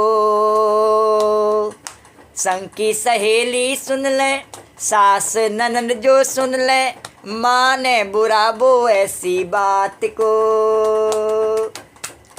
अरे बंसी के बट पे ठाड़ो, बंसी बजावे आधी रात को, सास ननद जो सुन ले, माने बुरा वो ऐसी बात को। तो भगवत रस केवल शारीरिक होता है, और माने भगवान भी यह नहीं देखते कि कौन बुढ़िया कौन जवान, तो उनकी दृष्टि सांसारिक हो जाती है। अगर भगवान ये देखते कि मेरे दर्शन करने आने वाली बुढ़िया है कि जवान है कि आदमी है कि औरत है कि बच्चा है क्या है, ऐसा देखते भगवान, तो कोई मंदिरों में जाता ही नहीं फिर तो द्वारकाधीश भगवान के। तो यहाँ तो प्रेम का प्रसंग है, इसलिए शरीर का प्रसंग ही नहीं है। इसलिए जिनके बच्चा था वे भी पाए अंत्या से सुन पाया, भागवत में लिखा। तो बच्चे के प्रति हृदय में जो स्नेह था, जिसके साथ में बच्चे को दूध पिला रही थी, उसको भी छोड़कर बंसी श्रवण के साथ ही श्री कृष्ण की तरफ चल पड़ी। बोलो द्वारकाधीश भगवान की जय। और देखो इसमें कितना आश्वासन है कि लोग कहीं इस भ्रम में न पड़ जाएं कि भगवान से प्रेम केवल जवान ही करते हैं, वृद्धा नहीं करती है। हाँ, ऐसा सोच लें कोई कि वृद्धा को भगवान मना कर देंगे। हाँ, अरे नहीं, तो ब्रज में महाराज श्री कृष्ण गोचारण करने निकलते थे, तब आगे आगे गौएं आती थीं और पीछे पीछे श्री कृष्ण और बलराम तथा उनके पीछे ग्वाल वालों की मंडली। तो गायों के खुर से उड़ उड़कर धूल पड़ी हुई उनके तन पर, तो उनकी उस शोभा को देखने के लिए रास्ते में सास की तो बात ही क्या, ददिया सास भी घोंटू तक काजल लगाकर और लठिया लेकर हाथ में दरवाजे पर आकर खड़ी हो जाती और मुस्कुरा कर कृष्ण को देखती, और उनको देखकर कृष्ण भी हंसते, उनको भी हंसी आ जाती। तो हास्य रस भी तो एक रस है ना, और उसके द्वारा भी तो भगवान की आराधना होती है। हाँ, होते बूढ़ी घोड़ी लाल लगा, मैडम क्या है। भगवान ने भी हंसी करी, भगवान को वह भी पसंद है, भक्ति में सब कुछ पसंद है। अगर बुढ़िया भी सच समझ करके भगवान के पास जावे तो भगवान कहें, अरे अरे बूढ़ी घोड़ी लाल लगाम, मैडम क्या है तेरा नाम है। तो कभी गोपी पति की सेवा शुश्रूषा में लगी हुई थी और सृष्टिजंत पति ने वे भी बंसी ध्वनि सुनकर चल पड़ी। और इसका उदाहरण हम देख सकते हैं। गोपी बताना, ये गौचारण का मेला होता है, कंस का मेला होता है नहीं, तो एक से बुढ़िया भी सच संवर करके और भगवान की झांकी को देखने के लिए जाती है। या यूँ कह रहे हैं कि वह अपने आप को अब भी दिखाना चाहती है, बोलो द्वारकाधीश भगवान की, क्योंकि वहाँ वास्तव में उसका भाव भगवान का नहीं है, इसलिए जैसा भाव है उसी को वर्णन करके और उदाहरण दिया है कि अपने आप को दिखाना चाहती है कि अभी तो मैं जवान हूँ। तो ये अपने आप के लिए जब इतना उसका आकर्षण है कि लोग मुझे जवान समझें और भगवान से प्रेम हो जावे और उसके लिए सत्समर के जावे, तो फिर कहना ही क्या है। पर ऐसा भाव हमारे हृदय में आता नहीं है, इसीलिए कन्हैया हमें मिल पाता नहीं है। और हमने अनेकों बार भगवान का गौचारण देखा होगा, भगवान की झांकी का दर्शन किया होगा, पर वह झांकी हमारे हृदय में आई नहीं और कन्हैया हमारे हृदय में समाया ही नहीं और हम उसकी गोपी बन पाई नहीं। बोलो द्वारकाधीश भगवान की। नहीं तो भगवान तो कह रहे हैं मेरे बुढ़ापे में भी स्वीकार है, बन जा। तो कई गोपी पति की शुश्रूषा में लगी हुई, तो वे भी बंसी ध्वनि सुनकर चल पड़ी। बोले भाई भले सबको छोड़ दें, लेकिन जब पेट में चूहे कूदते हों तो प्रेम कोई नहीं करेगा, भूख लगेगी तो सब भाग जाएंगे। कितना भी बढ़िया उत्सव हो, हाँ, और उसमें चीज़ की दुकान नहीं हो, मिठाई की दुकान नहीं हो, बेकार है। तो खाने पीने की बात नहीं हो तो सब बेकार है। तो बोले कि अगर पेट में चूहे कूदते हों तो प्रेम कौन करेगा। उस समय पहले सब सोचेंगे पहले पेट भरा जाए। तो क्योंकि अपने शरीर से तो प्रेम ज़्यादा होता है, सब अपने शरीर से ज़्यादा प्रेम करते हैं, दूसरे से कोई नहीं करता है। तो आपने सुना होगा कि अकबर ने बीरबल से पूछा कि दोनों की दाढ़ी में अगर एक साथ आग लगे तो पहले किसकी बुझाओगे। बीरबल ने कहा पहले अपनी बुझावेंगे महाराज। तो जहाँ अपने को तकलीफ होने लगती है तो दूसरे को भूल जाता है। तो हमारे गांव में कहावत है कि पहले आत्मा पीछे परमात्मा। तो बोले एक गोपी उस समय कर रही थी भोजन। हमने तो ऐसी स्त्रियों के बारे में भी सुना है कि घर में मुर्दा पड़ा है तो पहले भोजन कर लेती हैं, फिर जोर से रोना शुरू करती हैं, हाय बबला, हाय मैया। पहले तैयारी करती हैं, अपना कलेजा बांध लेती हैं, रस बस पी करके और फिर जाए करके लिपट झपट करके फिर रोना शुरू करती हैं। बोलो द्वारकाधीश भगवान की। सब जानते ही हैं यहाँ तो कैसे रोया जाता है। को बताने की ज़रूरत तो उसे होती है, तो बड़े बड़े प्रोफेसर रहते हैं रोने में एक्सपर्ट, तो बताने की ज़रूरत नहीं। तो हम तो स्त्रियों के बारे में जैसे घर में मुर्दा पड़ा हो तो ये यहीं के स्त्रियों की बात हो रही है और कहीं की नहीं। अखंडानंद जी भी यहाँ बहुत समय वृंदावन में रहे तो उन्होंने मथुरा वृंदावन की स्त्रियों की घटनाएँ देख ली थी, तो उन्होंने उसको और विशेषकर वहाँ की ब्राह्मणियों की जीवनचर्या उन्होंने देख ली। तो उन्होंने कहा कि नहीं, घर में मुर्दा पड़ा हो तो पहले भोजन कर लेती हैं, फिर जोर से रोना शुरू करती हैं। तो गोपियाँ भोजन कर रही थीं आश्यंत्य, पर महाराज वह थाली रह गई वहाँ, रोटी रह गई वहाँ, वे तो मुँह घुमाकर चल पड़ी। नहीं, लेकिन गोपियाँ ऐसी नहीं, बोले छोड़ दी थाली, फेंक, रोटी भी छोड़ दी और चल पड़ी। क्योंकि जब भगवान का वास्तविक बुलावा आता है तब क्या कोई थाली रोटी साथ में जाती है? नहीं जाती है। तो वह थाली रह गई वहाँ, रोटी रह गई वहाँ, वे तो मुंह घुमाकर चल पड़ी। बेचारियों के पास रुमाल भी नहीं था कि मुंह पोंछ लें, और मुंह सन रहा था सब्जी से, दाल से, और मुंह पोंछ लें कि भगवान पुच्ची लेमेंगे तो झूठा उनके मुंह में चला जाएगा बोलो द्वारका। पर गोपी को इस बात की परवाह नहीं है। तो बेचारियों के पास रुमाल भी नहीं था कि मुंह पोंछ लें। वो आजकल भी लोग मुंह पानी से कम धोते हैं, रुमाल से ही पोंछ लेते हैं। पानी में तो हाथ लगाना, जाड़े में तो बिल्कुल नहीं। नीचे का हिस्सा भी मल त्याग के बाद में कपड़े से ही पोंछने तो ज़्यादा बढ़िया है। वो द्वारकाधीश हाथ धोने ही नहीं पड़े। बेचारियों के पास रुमाल भी नहीं था कि मुंह पोंछ लें। तो आजकल भी लोग मुंह पानी से कम धोते हैं, रुमाल से ही पोंछ लेते हैं और अपने आप को बड़ा सफाई पसंद मानते हैं। अश्नन्त्योपास्य भोजनम, भोजन एक और रह गया और गोपी चल पड़ी। वह तो योग माया ने उनका हाथ मुंह पीछे धुलाया। देखा कृष्ण के पास जा रही हैं तो योग माया ने आकर उनका हाथ मुंह धो दिया और सब श्रृंगार कर दिया। तो लिपंत्या प्रवजंत्योन्या अंजन्त्या कांश्चलोचने। बोले बाबा प्रेम में भोजन छोड़ना तो आसान है, लेकिन स्त्री अगर श्रृंगार कर रही हो, श्रृंगार गृह में हो, तो नहीं छोड़ सकती। वह तो उसका बहुत सबसे प्रिय कार्य है सजने का। अकेली अकेली सस्ती रहती है, कुछ नहीं करती है। तो उस समय कोई गोपी श्रृंगार कर रही थी, वह होठों पर लेप कर रही थी लिम्पंत्या। और कागज़ पर स्याही का लेप करते हैं, इसलिए लिखी हुई आकृति से व्यक्त भाषा को लिपि बोलते हैं। पर उसी को यदि लोहे की कील से तांबे के पत्र पर उल्लेख कर दें तो उसको टंकड़ बोलते हैं, क्योंकि टाँकी मार के लिखते हैं।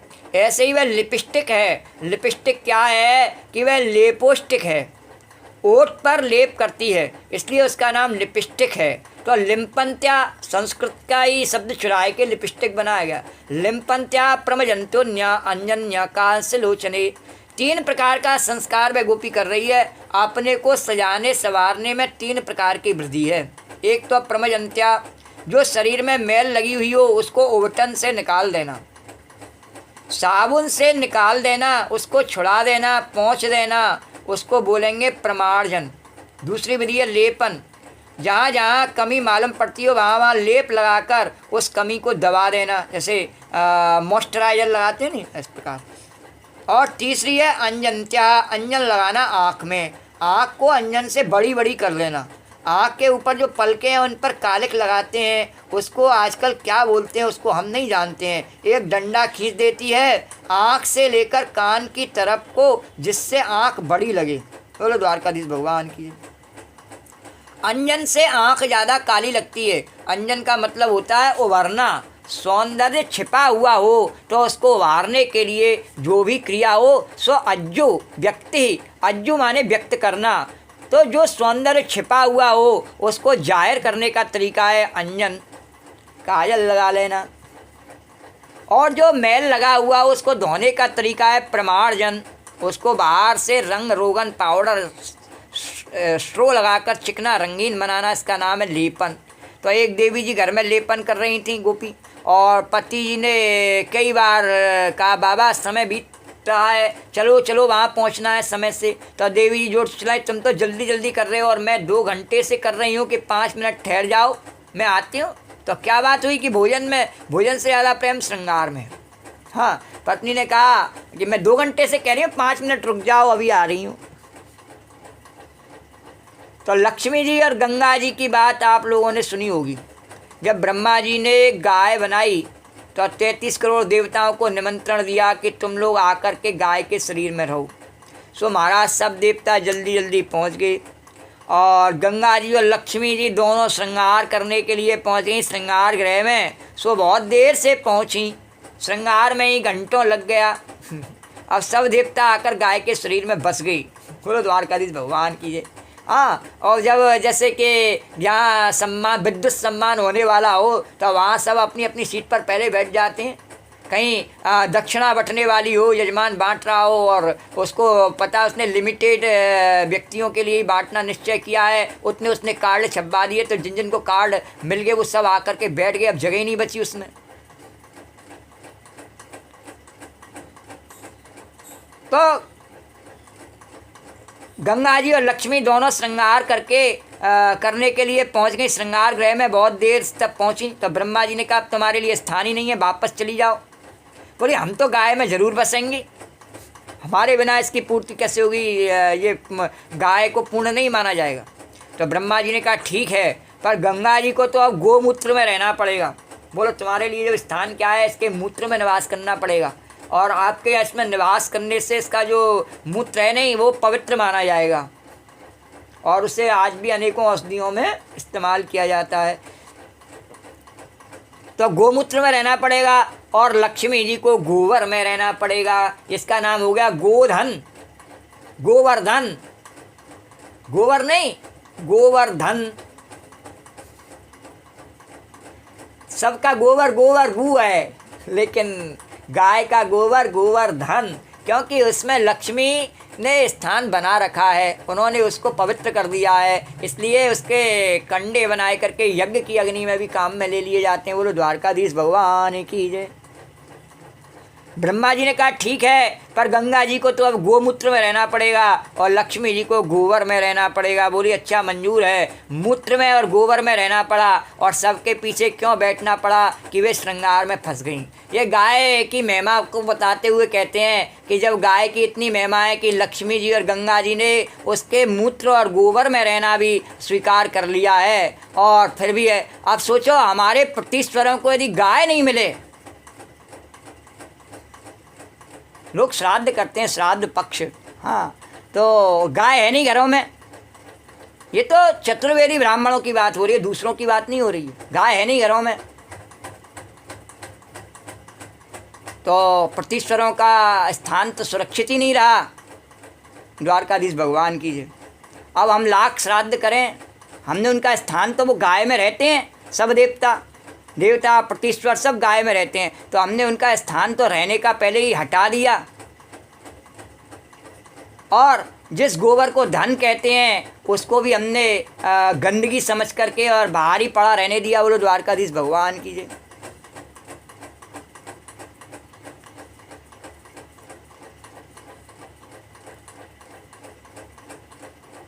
और जिसके मूत्र में गंगा जी है उसके मूत्र को तो हमने अशुद्ध माना, और हमारे घरों में स्त्रियां क्या करती रहती है सब जानते हैं, स्पष्ट कहने की आवश्यकता नहीं है, और वो हम उसी जगह पर रहते हैं। बोलो द्वारकाधीश भगवान की, वो सही है।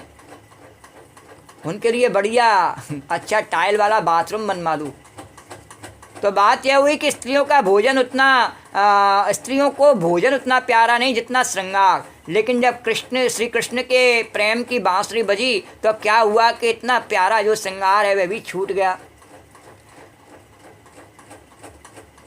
भौने जने मौन चली, भौने जने मौन अली, झूम चली कुंज गली, भौने जने मौन अली, भौने जने मौन अली, झूम चली कुंज गली।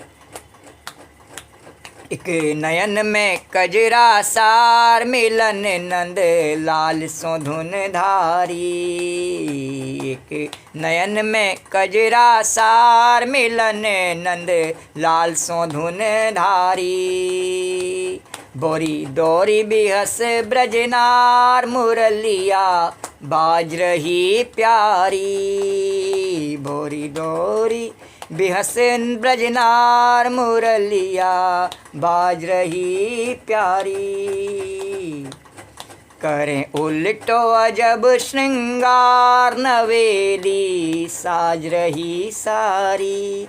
तो अंजन्या काष्ठा गोपी को एक आँख में अंजन लगा था, एक तरफ लगा और एक तरफ लगा ही नहीं, एक और लेप लगा और दूसरी ओर नहीं लगा। शरीर में ओटन लगा ही हुआ था, धुला नहीं था, पर जैसे थी वैसे ही चल पड़ी। बाद में सब योग माया ने संभाला। व्यत्यस्ता भरणाकाश्चिर कृष्णांतिकम ययु। कपड़े उलट गए, नीचे का ऊपर, ऊपर का नीचे, उल्टे सीधे का ख्याल नहीं। हाँ, पजामा ऊपर, कुर्ता नीचे। तो आभूषण हाथ का पाँव में, पाँव का हाथ में, आवरण उलट के किया उलटो अजब श्रृंगार, उल्टा सब। तो प्रेम में उल्टा सीधा जैसा भी हो नहीं, और जब प्रेम हो जाता है तो भगवान कहते हैं ऐसा प्रेमी मैं ही हूँ जो सब स्वीकार कर लेता हूँ, उल्टा सीधा कैसा भी हो, क्योंकि मुझे उसका भाव प्रिय है। उसने जिस भाव से मेरे लिए समर्पण किया है नहीं, उस भाव को देखता हूँ। अब वो उल्टा होके आया कि सीधा होके आया ये नहीं देखता हूँ, बस आ गया नहीं मेरे पास, द्वारकाधीश भगवान कीजिए। तो जो नाक का आभूषण था वह कान में, जो कान का था वह नाक में डाल लिया।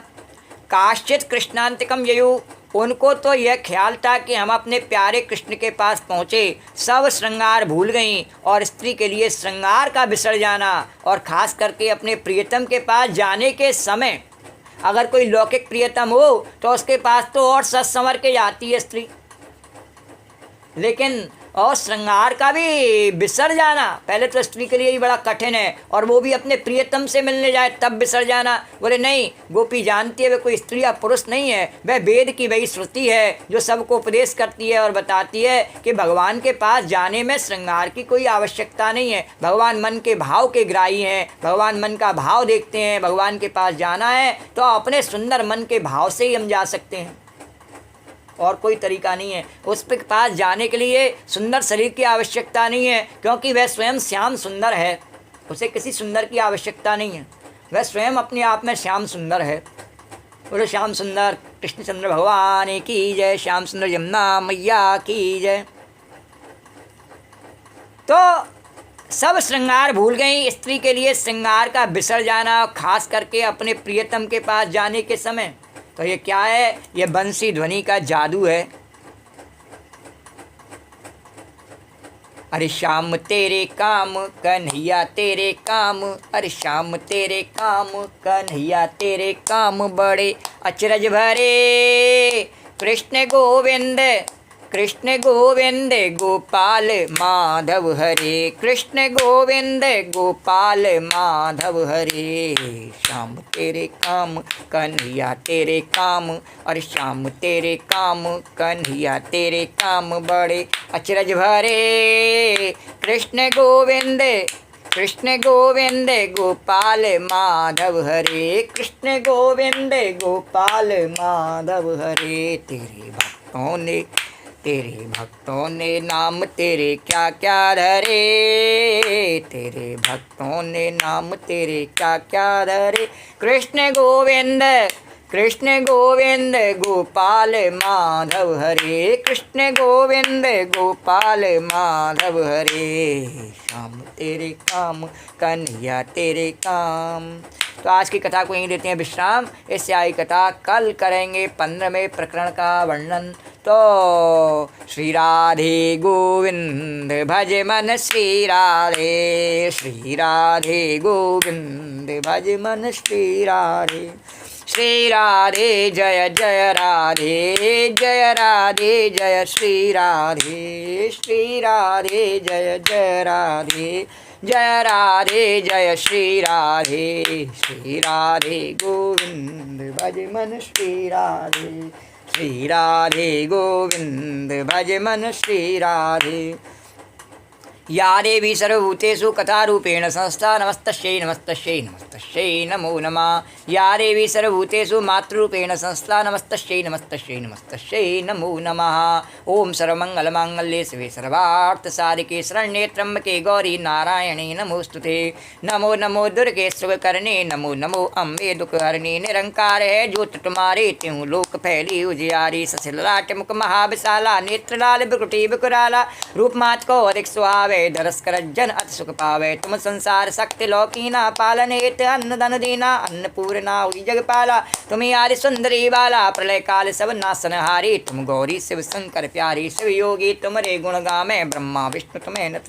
रूप सरस्वती का तुम धारा, देश बुद्धि ऋषि मुनि निवारा। धरो रूप नरसिंह को अम्बा, परगट वही पाल कर खम्बा। रक्षा कर प्रहलाद बचायो, हिरणाकुश को स्वर्ग पठायो। लक्ष्मी रूप धरो जग माही, श्री नारायण अंग समाही। क्षीर सिंधु में करत विलासा दया सिंधु दीजय मन हिंगलाज में तुम्ही भवानी महिमा तब नहीं जाए बकानी मातंगी धूमावती माता भुवनेश्वरी बगला सुखदाता श्री भैरव तारा जगता छन्नवाल है दुख निवारणी के हरिवान सो भवानी ना गुरबीर चल अफगानी कर में खप्पर खड़क विराजे जाको देख काले डर बाजे सोहे अस्त्र त्रिशूला जाते उठ शत्रु नगर कोट में तुम्ही विराजत त्यों लोक में डंका बाजत संबन संबलान तुम्हारे रक्त बीज संकन संहारे महिषासुर दैत्याभिमानी जय अगवार मही अकुला रूप कराल कालिको धारा सहित तुम ती संहारा परिगाढ़ संतन पर जब जब भई साय मातम अमर प्रिय अरबा सब लोका तब मैं माँ सब रहे अशोका ज्वाला में है जो तुम्हारी तुम्हें सुना पूजे नर नारी प्रेम भगत से जो जस गावे दुख दारिद्र निकट नहीं आमे ध्यावे तुम्हें जो नरमन लाई जन्म मरण ते सोच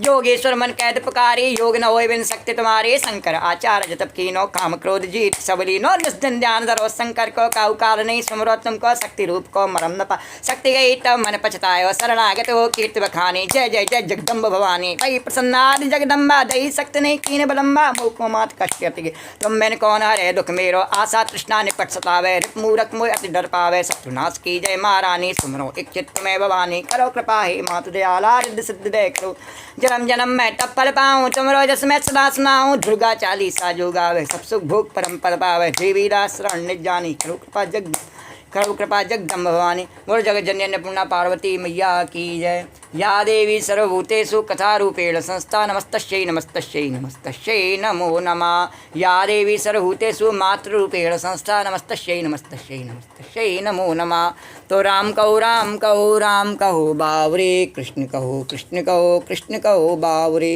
राम कहो बावरे कृष्ण कहो